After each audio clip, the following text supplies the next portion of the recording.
Olá, boa tarde. Então nós, Carol e Marina, estudantes de Psicologia da Universidade de Caxias do Sul, representando os outros colegas do nosso grupo, nós estamos realizando um trabalho acadêmico sobre a atuação do psicólogo no sistema prisional.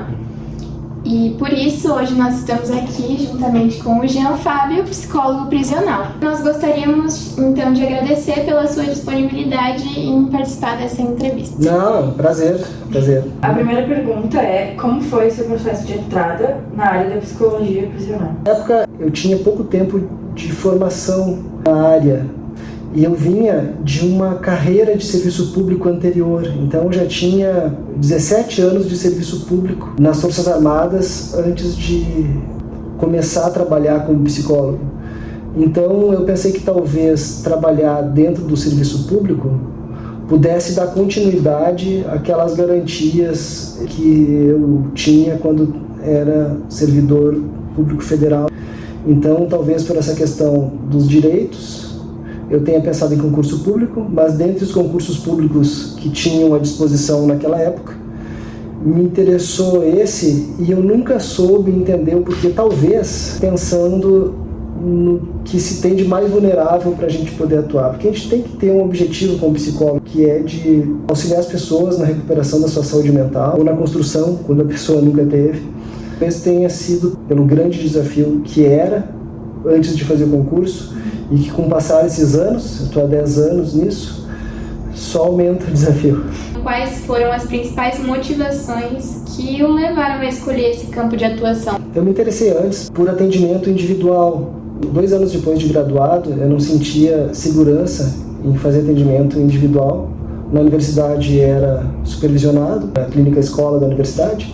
Busquei uma escola de formação em psicoterapia, de orientação psicanalítica, e fiz essa formação que me ajudou muito a enxergar melhor o sujeito que eu ia atender dentro dos presídios, das penitenciárias. E no IEP eu tive essa segurança assim, de construir uma base um pouco mais sólida para me sentir seguro, não só em atender em consultório, mas também poder atender aquela população. Em sua opinião, como a formação acadêmica em psicologia prepara ou não o profissional para lidar com o contexto prisional? O que prepara um profissional qualquer para trabalhar no sistema prisional é complexo, mas vem desde a criação da pessoa. Ainda mais para trabalhar num local onde tem muitas precariedades, onde é uma instituição total, que tem questão hierárquica, é um navio muito grande, então a atitude que se toma hoje, ela demora para se transformar num procedimento padrão interessante ali na frente, tudo é mais demorado, nem sempre a gente consegue convencer as chefias de que um determinado procedimento, algum determinado projeto é interessante de se executar. Às vezes as pessoas não alcançam, então tem que fazer um trabalho maior para convencer as chefias a fazer um projeto que seja interessante para todos, os presos, para os agentes, para a comunidade, para quem vai financiar. Quais conhecimentos ou habilidades você considera indispensáveis para trabalhar num ambiente assim? Eu acho que é importante a gente desenvolver relação interpessoal. Dentre outras coisas, tem a questão técnica e teórica, que a gente tem que estar sempre se aprimorando para lidar com pessoas. Isso é importante para qualquer contexto. É necessário que a gente, ao longo de toda a carreira, nos desenvolvamos teórica e tecnicamente. Porém, eu acho que, além disso, é importante que o profissional desenvolva a capacidade de relação interpessoal. Por mais que eu seja um bom psicólogo, me considere um bom psicólogo, busco aprimoramento o tempo todo, busco me desenvolver cada vez mais. Ainda assim, se eu não tiver a capacidade de me relacionar com outras pessoas no meu trabalho, tudo isso fica subempregado. Eu não consigo aplicar todas as habilidades que eu desenvolvi, técnicas, porque eu não soube vender o meu peixe, eu não soube me comunicar de uma forma mais assertiva. Um grande desafio para as futuras gerações é desenvolver a capacidade de se relacionar com pessoas. A gente fica cada vez mais conversando com as pessoas através das telas da sua casa, fazendo videoaula, videochamada, mensagens instantâneas. Evitamos encontros com pessoas, às vezes até um encontro de lazer. As pessoas muitas vezes evitam, entram nesse funcionamento mais obsessivo-compulsivo, vai ficando mais isolado, mais dentro da sua ostra e deixa de conviver. Imagina então no ambiente de trabalho, Eu percebo que muitas pessoas que têm grandes capacidades deixam de aplicar suas grandes capacidades porque não desenvolveram ou não desenvolvem capacidade de relação interpessoal. Como é um dia típico de trabalho dentro da instituição prisional?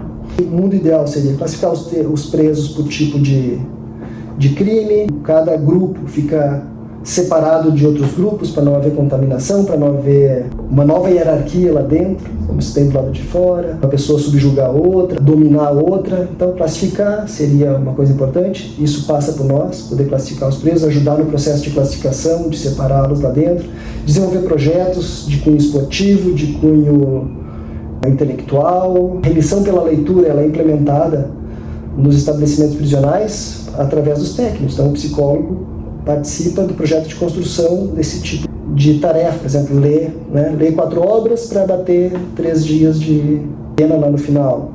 Aí ler mais 4 obras, enfim, ajudar até nisso, separar as obras para ler. E isso seria o mundo ideal, desenvolver projetos. Mas lá, muitas vezes, a gente não consegue porque tem movimentação de presos para ir para a saúde, tem movimentação de presos para vir aqui para o fórum, para audiência, para uma audiência em outro município, o preso é transferido para outro local, os agentes penitenciários são poucos. Nessas movimentações diárias, muitas vezes a gente deixa de fazer um atendimento que seria interessante porque não tem colega suficiente para fazer a movimentação dos presos. Quando isso não é possível, a gente vai desenvolvendo os projetos e buscando conversar com pessoas, colegas, tomar um chimarrão, tomar um cafezinho, porque nesse cafezinho eu acabo descobrindo alguma coisa de um preso que está acontecendo lá dentro, que eu não sabia, aí eu posso chamá-lo para conversar em seguida, atender uma família, tentar fazer essa ponte com o serviço social, porque nós não somos uma disciplina única. Quais foram alguns dos maiores desafios e dilemas que você já enfrentou no seu trabalho? O desafio talvez não seja dentro do trabalho, seja recuperar energia para enfrentar o trabalho novamente. Mas, além disso, também tem os desafios internos lá. Eu acho que um grande desafio é tentar transmitir para as comunidades de que o sistema penitenciário, do jeito que ele é, não se sustenta. Nós estamos no entendimento geral da população de que quanto mais eu prender, mais seguro é. E esse entendimento, ele não bate com os números. Os números dizem outras coisas. Os números estão dizendo que eu prender cada vez mais pessoas indiscriminadamente não está sendo traduzido em aumento de segurança pública. Os dados são esses. O grande desafio nosso, meu pelo menos, e é por isso que eu me disponibilizo para entrevista como essa, porque outros colegas de vocês vão ouvir isso e já têm um pensamento, uma fantasia de que é o sistema prisional, é tentar convidar as pessoas à reflexão de que nós talvez precisemos construir outros tipos de execução de pena, porque a pena como ela é conduzida, de simplesmente jogar uma pessoa dentro de uma cela de 3 por 4 metros, colocar outras 16, 17 pessoas juntas, não vai se transformar, essa tortura não vai transformar isso em aumento de segurança pública do lado de fora.